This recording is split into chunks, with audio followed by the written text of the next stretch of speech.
السلام علیکم ورحمۃ اللہ وبرکاتہ۔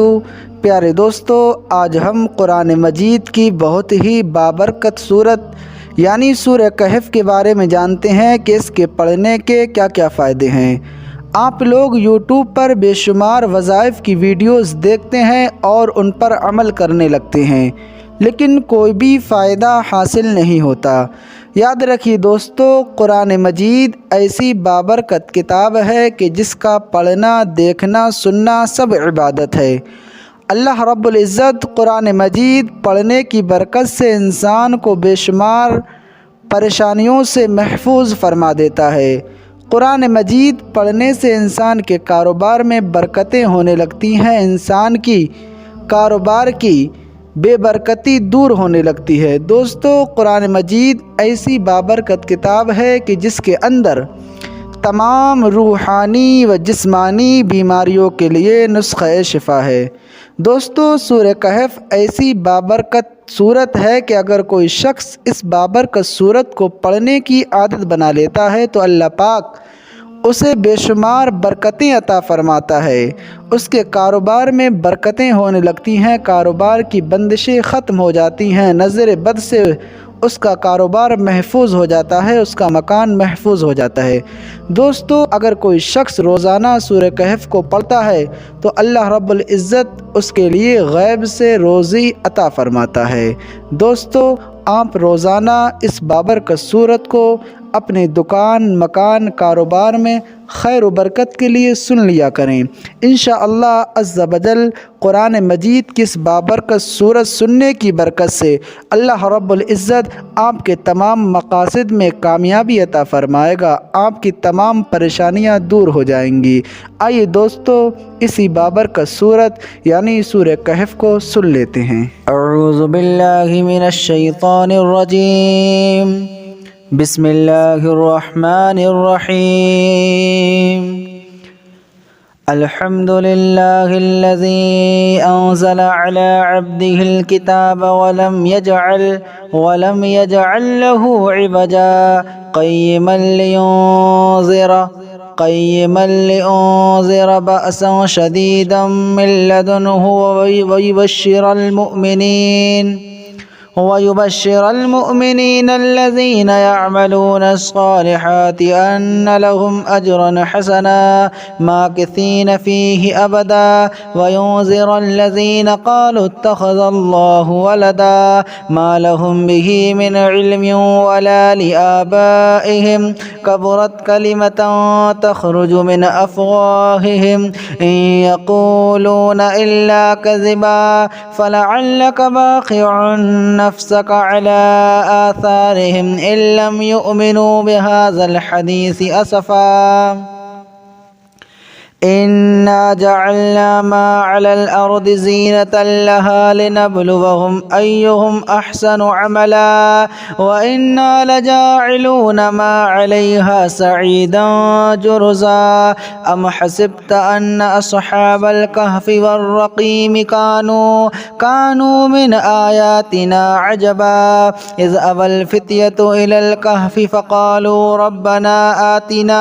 آتنا من لدنك رحمة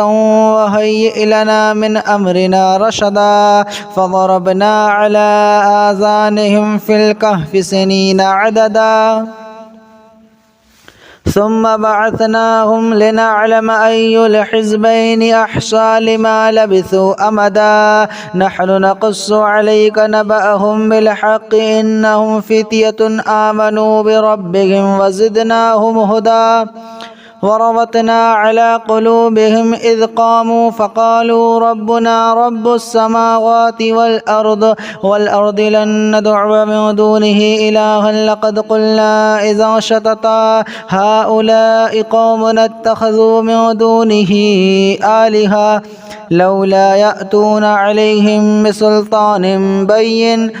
فمن أظلم ممن افترى على الله كذبا وإذ اعتزلتموهم وما يعبدون إلا الله فأووا إلى الكهف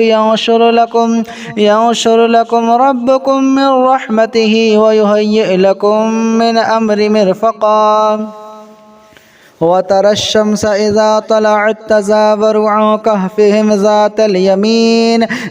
اليمين وإذا غربت تقرضهم ذات الشمال وهم في فجوة منه ذلك من آيات الله من يهد الله فهو المهتد ومن يضلل فلن تجد له وليا مرشدا وتحسبهم أيقاظا وهم رقود ونقلبهم ذات اليمين وذات الشمال وقلبهم باسط ذراعيه بالوصيد لو اطلعت عليهم لوليت منهم فرارا ولملئت منهم رعبا وكذلك بعثناهم ليتساءلوا بينهم قال قائل منهم كم لبثتم قالوا لبثنا يوما أو بعد يوم قالوا ربكم أعلم بما لبثتم فابعثوا أحدكم بورقكم هذه إلى المدينة فلينظر أيها أزكى طعاما فليأتكم برزق منه وليتلطف ولا يشعرن بكم أحدا إنهم إن يظهروا عليكم يرجموكم ويعيدوكم في ملتهم ولن تفلحوا إذا أبدا وكذلك أعثرنا عليهم ليعلموا أن وعد الله حق وأن الساعة لا ريب فيها إذ يتنازعون بينهم أمرهم فقالوا ابنوا عليهم بنيانا ربهم أعلم بهم قال الذين غلبوا على أمرهم لنتخذن عليهم مسجدا سيقولون ثلاثة رابعهم كلبهم ويقولون خمسة سادسهم كلبهم ورجما بالغيب ويقولون سبعة وثامنهم كلبهم قل ربي يعلم بعدتهم ما يعلمهم إلا قليل فلا تمار فيهم إلا مراء ظاهرا ولا نستفت فيهم منهم أحدا ولا تقولن لشيء إني جاعل ذلك غدا إلا أن يشاء الله واذكر ربك إذا نسيت وقل عسى أن يهديني ربي ليقرب من هذا رشدا ولبثوا في كهفهم 300 سنين وازدادوا 9 قل الله أعلم بما لبثوا له غيب السماوات والأرض أبصر به وأسمع ما لهم من دونه من ولي ولا يشرك في حكمه أحدا واتل ما أوحي إليك من كتاب ربك لا مبدل لكلماته ولا تجد من دونه ملتحدا واصبر نفسك مع الذين يدعون ربهم بالغداة والعشي يريدون وجهه ولا تعد عيناك عنهم تريد زينة الحياة الدنيا ولا تطع من أغلفنا قبله عن ذكرنا واتبع هواه وكان أمره فرطا وقل الحق من ربكم فمن شاء فليؤمن ومن شاء فليكفر إنا أعتدنا للظالمين نارا أحاط بهم سرادقها وإن يستغيثوا يغاثوا بماء كالمهل يشوي الوجوه بئس الشراب وساءت مرتفقا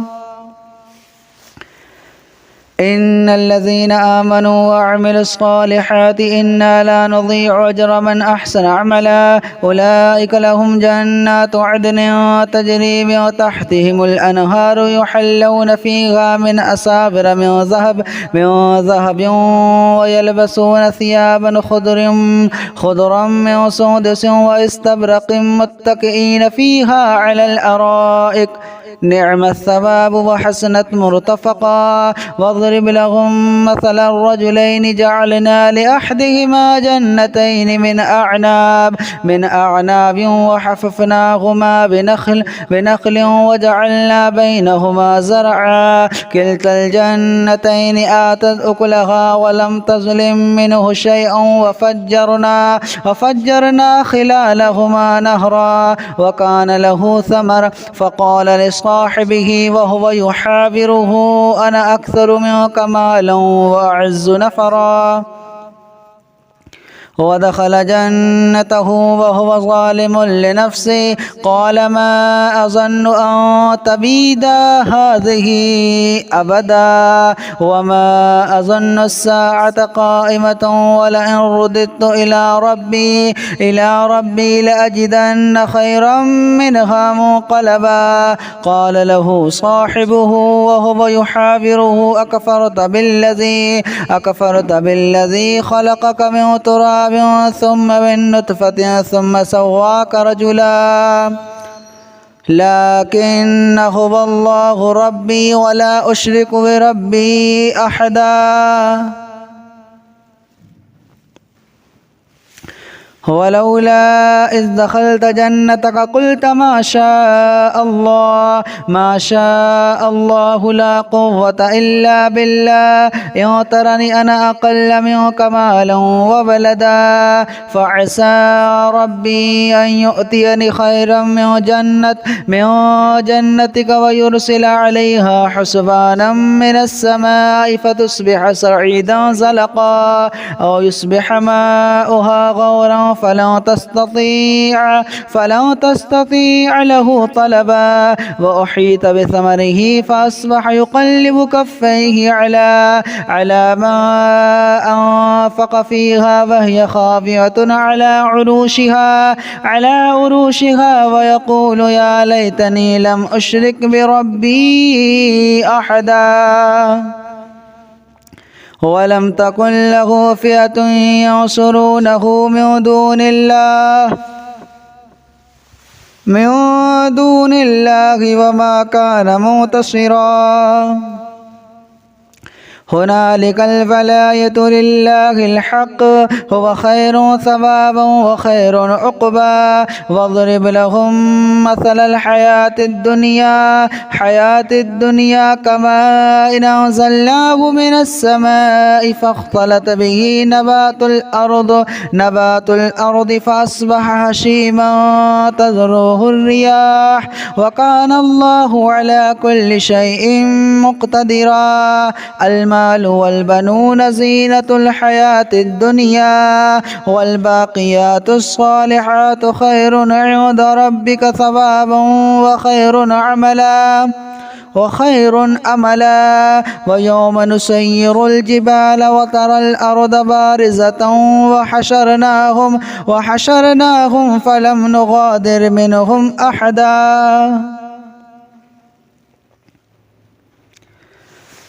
وأعرضوا على ربك صفا لقد جئتمونا كما خلقناكم أول مرة بل زعمتم أن لن نجعل لكم موعدا. ووضع الكتاب فترى المجرمين مشفقين مما فيه ويقولون يا ويلتنا ما لهذا الكتاب لا يغادر صغيرة ولا كبيرة إلا أحصاها ووجدوا ما عملوا حاضرا ولا يظلم ربك أحدا. وإذ قلنا للملائكة اسجدوا لآدم فسجدوا إلا إبليس كان من الجن ففسق عن أمر ربي أفتتخذونه وذريته أولياء من دوني وهم لكم عدو بئس للظالمين بدلا. ما أشهدتهم خلق السماوات والأرض ولا خلق أنفسهم وما كنت متخذ المضلين عضدا. ويوم يقول نادوا شركائي الذين زعمتم فدعوهم فلم يستجيبوا لهم وجعلنا بينهم موبقا. ورأى المجرمون النار فظنوا أنهم مواقعوها ولم يجدوا عنها مصرفا ولقد صرفنا في هذا القرآن للناس من كل مثل وكان الإنسان أكثر شيء جدلا وما منع الناس أن يؤمنوا إذ جاءهم الهدى ويستغفروا ربهم إلا أن تأتيهم سنة الأولين ويأتيهم العذاب قبلا وما نرسل المرسلين إلا مبشرين ومنذرين ويجادل الذين كفروا بالباطل ليدحضوا به الحق واتخذوا آياتي وما أنذروا هزوا ومن أظلم ممن ذكر بآيات ربه فأعرض عنها ونسي ما قدمت يداه إنا جعلنا على قلوبهم أكنة أن يفقهوه وفي آذانهم وقرا وإن تدعهم إلى الهدى فلن يهتدوا إذا أبدا وربك الغفور ذو الرحمة لا يؤاخذهم بما كسبوا لعجل لهم العذاب بل لهم موعد لن يجدوا من دونه موئلا وتلك القرى أهلكناهم لما ظلموا وجعلنا لمهلكهم موعدا وإذ قال موسى لفتاه لا أبره حتى أبلغ مجمع البحرين أو أمضي حقبا فلما بلغا مجمع بينهما نسيا حوتهما فاتخذ سبيله في البحر سربا فلما جاوز قال لفتاه آتنا غداءنا لقد لقينا من سفرنا هذا نصبا قال أرأيت إذ أبينا إلى الصخرة فإني نسيت الحوت وما أنسانيه إلا الشيطان أن أذكره واتخذ سبيله في البحر عجبا قال ذلك ما كنا نبغي فارتد على آثارهما قصصا فوجدا عبدا من عبادنا آتيناه رحمة من عندنا وعلمناه من لدنا علما قال له موسى هل أتبعك على أن تعلمني مما علمت رشدا قال إنك لن تستطيع معي صبرا وكيف تصبر على ما لم تحط به خبرا قال ستجدني إن شاء الله صابرا ولا أعصي لك أمرا قال فإن اتبعتني فلا تسألني عن شيء حتى أحدث لك منه ذكرا فانطلقا حتى إذا ركبا في السفينة خرقها قال أخرقتها لتغرق أهلها لقد جئت شيئا إمرا قال ألم أقل إنك لن تستطيع معي صبرا قال لا تؤاخذني بما نسيت ولا ترهقني من أمري عسرا فانطلقا حتى إذا لقيا غلاما فقتله قال أقتلت نفسا زكية بغير نفس لقد جئت شيئا نكرا قال ألم أقل لك إنك لن تستطيع معي صبرا قال إن سألتك عن شيء بعدها فلا تصاحبني قد بلغت من لدني عذرا فانطلقا حتى إذا أتيا أهل قرية استطعما أهلها فأبوا أن يضيفوهما فوجد فيها جدارا يريد أن يقض فأقامه قال لو شئت لاتخذت عليه أجرا قال هذا فراق بيني وبينك سأنبئك بتأويل ما لم تستطع عليه صبرا. أما السفينة فكانت لمساكين يعملون في البحر فأردت أن أعيبها وكان وراءهم ملك يأخذ كل سفينة غصبا. وأما الغلام فكان أبواه مؤمنين فخشينا أن يرهقهما طغيانا وكفرا فأردنا أن يبدلهما ربهما خيرا منه زكاة وأقرب رحما. وأما الجدار فكان لغلامين يتيمين في المدينة وكان تحته كنز لهما وكان أبوهما صالحا فأراد ربك أن يبلغا أشدهما ويستخرج كنزهما رحمة من ربك وما فعلته عن أمري ذلك تأويل ما لم تستطع عليه صبرا. ويسألونك عن ذي القرنين قل سأتلو عليكم منه ذكرا. إنا مكنا له في الأرض وآتيناه من كل شيء سببا فأتبع سببا حتى إذا بلغ مغرب الشمس وجدها تغرب في عين حمية ووجد عندها قوما قلنا يا ذا القرنين إما أن تعذب وإما أن تتخذ فيهم حسنا. قال أما من ظلم فسوف نعذبه ثم يرد إلى ربه فيعذبه عذابا نكرا. وأما من آمن وعمل صالحا فله جزاء الحسنى وسنقول له من أمرنا يسرا. ثم أتبع سببا حتى إذا بلغ مطلع الشمس وجدها تطلع على قوم لم نجعل لهم من دونها سترا. كذلك وقد أحطنا بما لديه خبرا. ثم أتبع سببا حتى إذا بلغ بين السدين وجد من دونهما قوما لا يكادون يفقهون قولا. قالوا يا ذا القرنين إن يأجوج ومأجوج مفسدون في الأرض فهل نجعل لك خرجا على أن تجعل بيننا وبينهم سدا. قال ما مكني فيه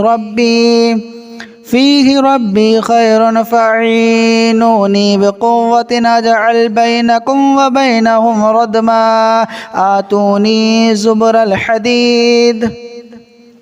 حتى إذا سافا بين الصدفين قال انفخوا حتى إذا جعله نارا قال آتوني أفرغ عليه قطرا. فما استطاعوا أن يظهروه وما استطاعوا له نقبا. قال هذا رحمة من ربي فإذا جاء وعد ربي جعله دكاء وكان وعد ربي حقا.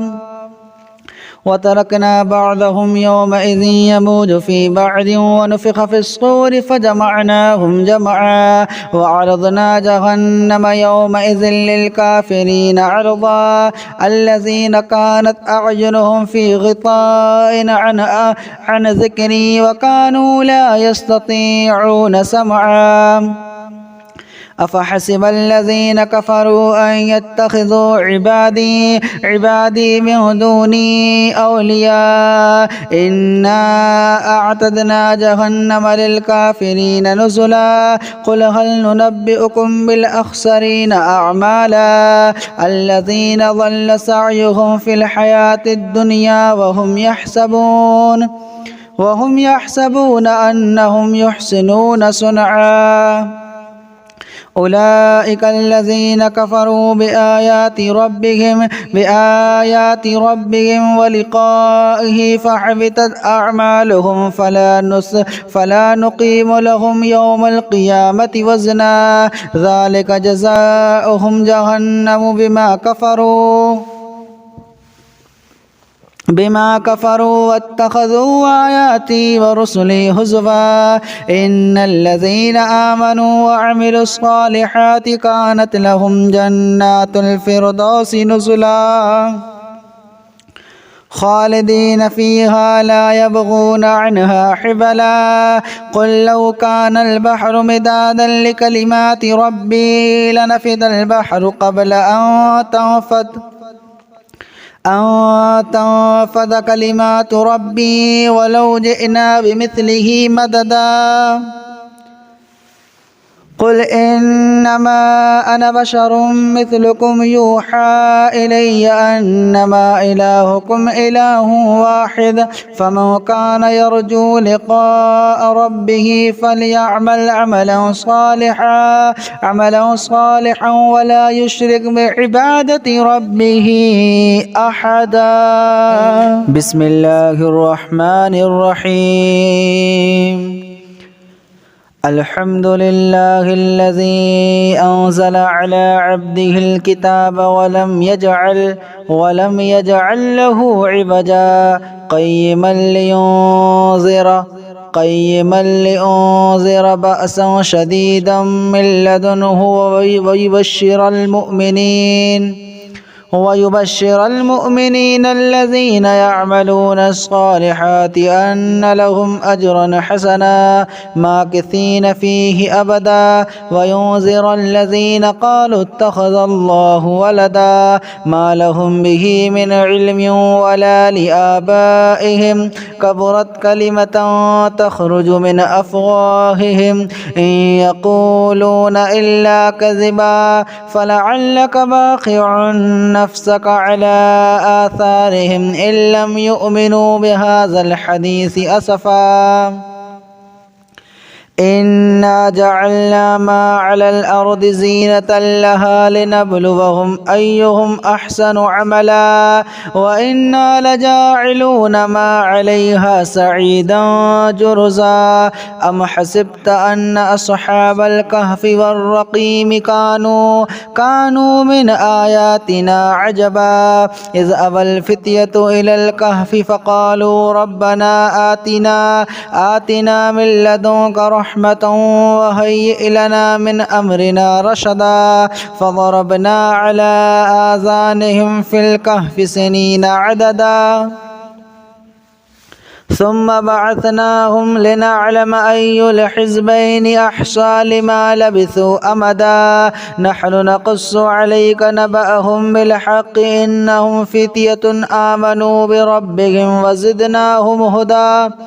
وربطنا على قلوبهم إذ قاموا فقالوا ربنا رب السماوات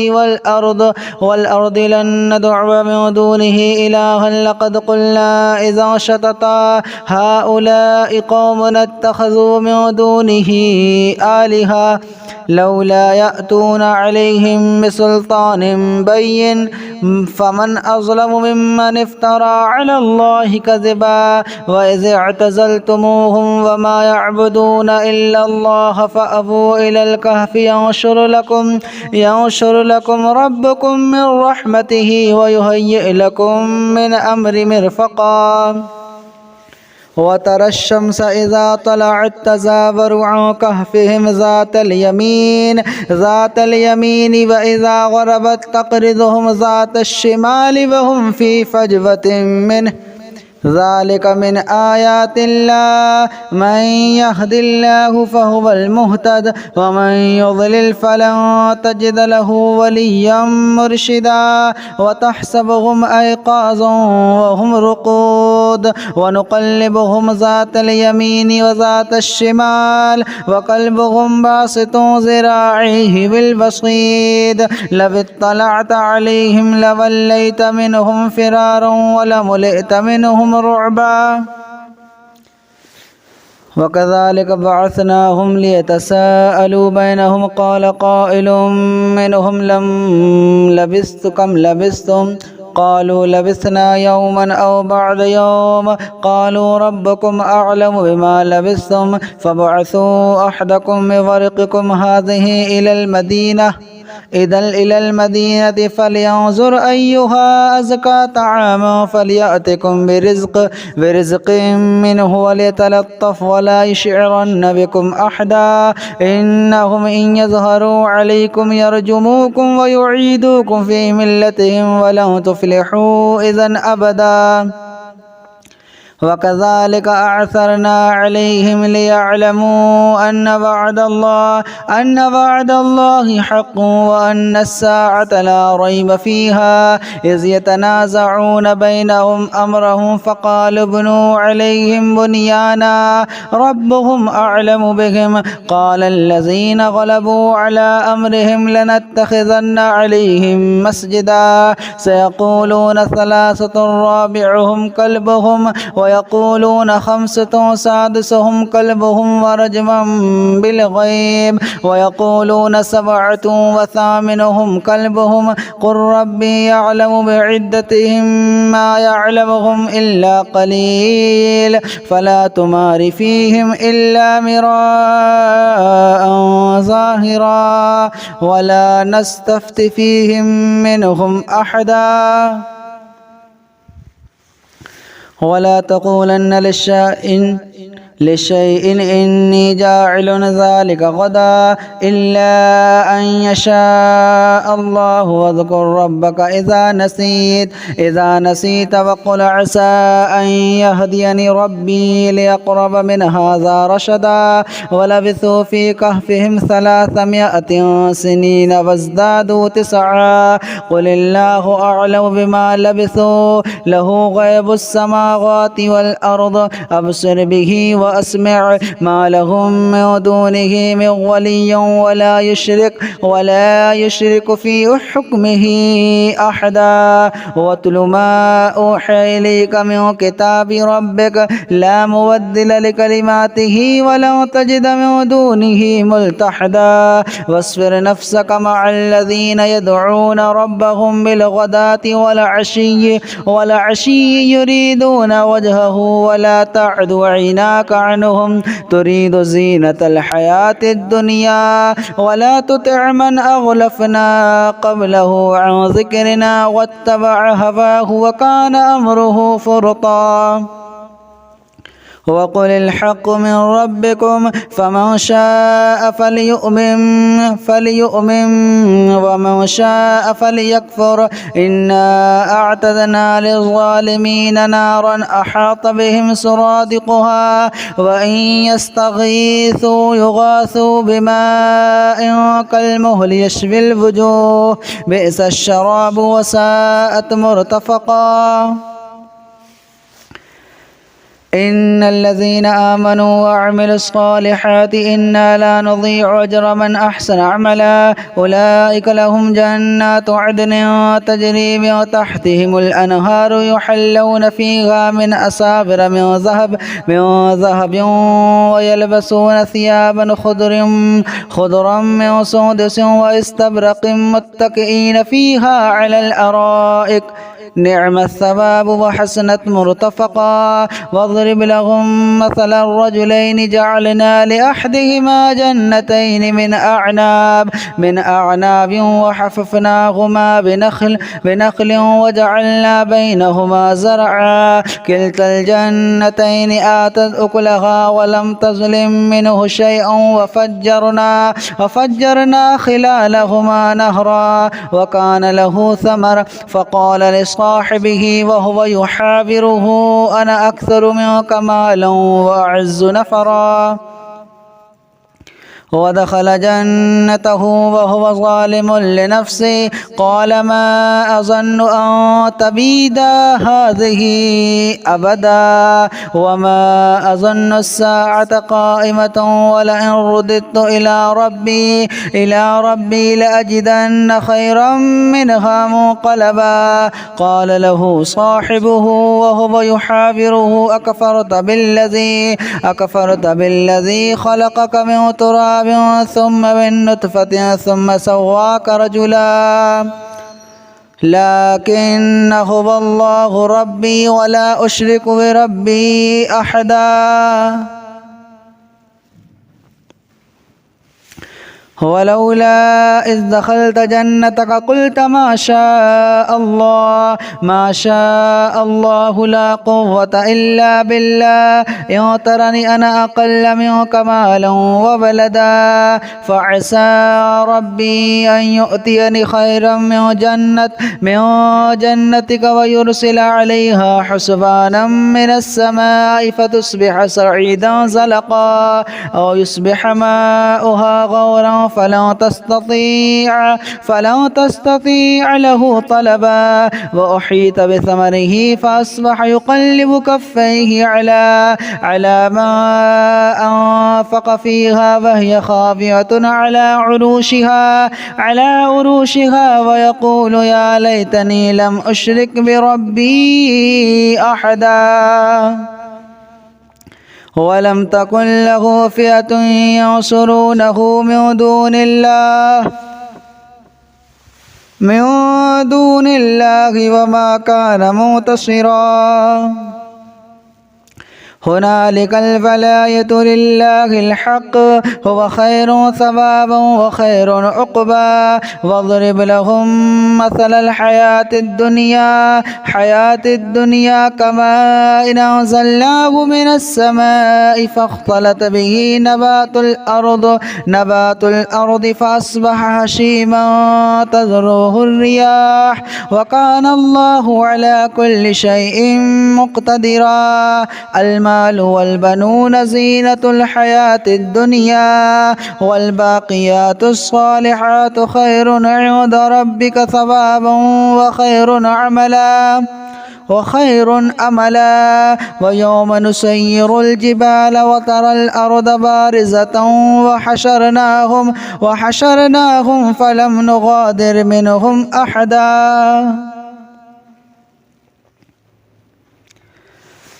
وأعرضوا على ربك صفا لقد جئتمونا كما خلقناكم أول مرة بل زعمتم أن لن نجعل لكم موعدا ووضع الكتاب فترى المجرمين مشفقين مما فيه ويقولون يا ويلتنا ما لهذا الكتاب لا يغادر صغيرة ولا كبيرة إلا أحصاها ووجدوا ما عملوا حاضرا ولا يظلم ربك أحدا وإذ قلنا للملائكة اسجدوا لآدم فسجدوا إلا إبليس كان من الجن ففسق عن أمر ربي أفتتخذونه وذريته أولياء من دوني وهم لكم عدو بئس للظالمين بدلا ما أشهدتهم خلق السماوات والأرض ولا خلق أنفسهم وما كنت متخذ المضلين عضدا ويوم يقول نادوا شركائي الذين زعمتم فدعوهم فلم يستجيبوا لهم وجعلنا بينهم موبقا ورأى المجرمون النار فظنوا أنهم مواقعوها ولم يجدوا عنها مصرفا ولقد صرفنا في هذا القرآن للناس من كل مثل وكان الإنسان أكثر شيء جدلا وما منع الناس أن يؤمنوا إذ جاءهم الهدى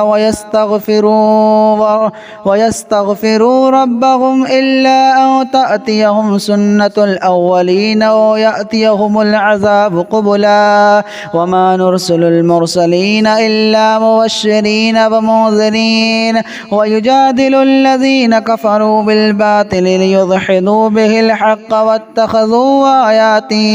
آياتي وما أنذروا هزوا ومن أظلم ممن ذكر بآيات ربه فأعرض عنها ونسي ما قدمت يداه إنا جعلنا على قلوبهم أكنة أن يفقهوه وفي آذانهم وقرا وإن تدعهم إلى الهدى فلن يهتدوا إذا أبدا وربك الغفور ذو الرحمة لو يؤاخذهم بما كسبوا لعجل لهم العذاب بل لهم موعد لن يجدوا من دونه موئلا وتلك القرى أهلكناهم لما ظلموا وجعلنا لمهلكهم موعدا وإذ قال موسى لفتاه لا أبره حتى أبلغ مجمع البحرين أو أمضي حقبا فلما بلغا مجمع بينهما نسيا حوتهما فاتخذ سبيله في البحر سربا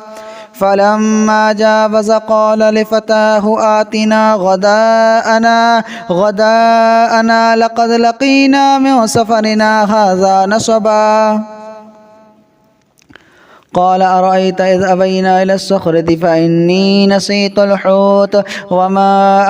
أنسانيه إلا الشيطان أن أذكره واتخذ سبيله في البحر عجبا قال ذلك ما كنا نبغي فارتد على آثارهما قصصا فوجدا عبدا من عبادنا آتيناه رحمة من عندنا وعلمناه من لدنا علما قال له موسى هل أتبعك على أن تعلمني مما علمت رشدا قال إنك لن تستطيع معي صبرا وكيف تصبر على ما لم تحط به خبرا قال ستجدني إن شاء الله صابرا ولا أعصي لك أمرا قال فإن اتبعتني فلا تسألني عن شيء حتى أحدث لك منه ذكرا فانطلقا حتى إذا ركبا في السفينة خرقها قال أخرقتها لتغرق أهلها لقد جئت شيئا إمرا قال ألم أقل إنك لن تستطيع معي صبرا قال لا تؤاخذني بما نسيت ولا ترهقني من أمري عسرا فانطلقا حتى إذا لقيا غلاما فقتله قال أقتلت نفسا زكية بغير نفس لقد جئت شيئا نكرا قال ألم أقل لك إنك لن تستطيع معي صبرا قال إن سألتك عن شيء بعدها فلا تصاحبني قد بلغت من لدني عذرا فانطلقا حتى إذا أتيا أهل قرية استطعما أهلها فأبوا أن يضيفوهما فوجد فيها جدارا يريد أن يقض فأقامه قال لو شئت لاتخذت عليه أجرا قال هذا فراق بيني وبينك سأنبئك بتأويل ما لم تستطع عليه صبرا أما السفينة فكانت لمساكين يعملون في البحر فأردت أن أعيبها وكان وراءهم ملك يأخذ كل سفينة غصبا وأما الغلام فكان أبواه مؤمنين فخشينا أن يرهقهما طغيانا وكفرا فأردنا أن يبدلهما ربهما خيرا منه زكاة وأقرب رحما وأما الجدار فكان لغلامين يتيمين في المدينة وكان تحته كنز لهما وكان أبوهما صالحا فأراد ربك أن يبلغا أشدهما ويستخرج كنزهما رحمة من ربك وما فعلته عن أمري ذلك تأويل ما لم تستطع عليه صبرا ويسألونك عن ذي القرنين قل سأتلو عليكم منه ذكرا إنا مكنا له في الأرض وآتيناه من كل شيء سببا فأتبع سببا حتى إذا بلغ مغرب الشمس وجدها تغرب في عين حمية ووجد عندها قوما قلنا يا ذا القرنين إما أن تعذب وإما أن تتخذ فيهم حسنا قال أما من ظلم فسوف نعذبه ثم يرد إلى ربه فيعذبه عذابا نكرا وأما من آمن وعمل صالحا فله جزاء الحسنى وسنقول له من أمرنا يسرا ثم أتبع سببا حتى إذا بلغ مطلع الشمس وجدها تطلع على قوم لم نجعل لهم من دونها سترا كذلك وقد أحطنا بما لديه خبرا ثم أتبع سببا حتى إذا بلغ بين السدين وجد من دونهما قوما لا يكادون يفقهون قولا قالوا يا ذا القرنين إن يأجوج ومأجوج مفسدون في الأرض فهل نجعل لك خرجا على أن تجعل بيننا وبينهم سدا قال ما مكني فيه ربي خير فاعينوني بقوة أجعل بينكم وبينهم ردما آتوني زبر الحديد حتى إذا سافا بين الصدفين قال انفخوا حتى إذا جعله نارا قال آتوني أفرغ عليه قطرا فما استطاعوا أن يظهروه وما استطاعوا له نقبا قال هذا رحمة من ربي فإذا جاء وعد ربي جعله دكاء وكان وعد ربي حقا وتركنا بعضهم يومئذ يموج في بعض ونفخ في الصور فجمعناهم جمعا وعرضنا جهنم يومئذ للكافرين عرضا الذين كانت أعينهم في غطاء عن ذكري وكانوا لا يستطيعون سمعا أفحسب الذين كفروا أن يتخذوا عبادي من دوني أولياء إنا أعتدنا جهنم للكافرين نزلا قل هل ننبئكم بالأخسرين أعمالا الذين ضل سعيهم في الحياة الدنيا وهم يحسبون أنهم يحسنون صنعا أولئك الذين كفروا بآيات ربهم ولقائه فحبطت أعمالهم فلا نقيم لهم يوم القيامة وزنا ذلك جزاؤهم جهنم بما كفروا واتخذوا آياتي ورسلي هزوا إن الذين آمنوا وعملوا الصالحات كانت لهم جنات الفردوس نزلا خالدين فيها لا يبغون عنها حبلا قل لو كان البحر مدادا لكلمات ربي لنفد البحر قبل أن تنفذ كلمات ربي ولو جئنا بمثله مددا قل إنما أنا بشر مثلكم يوحى إلي أنما إلهكم إله واحد فمن كان يرجو لقاء ربه فليعمل عملا صالحا ولا يشرك بعبادة ربه أحدا.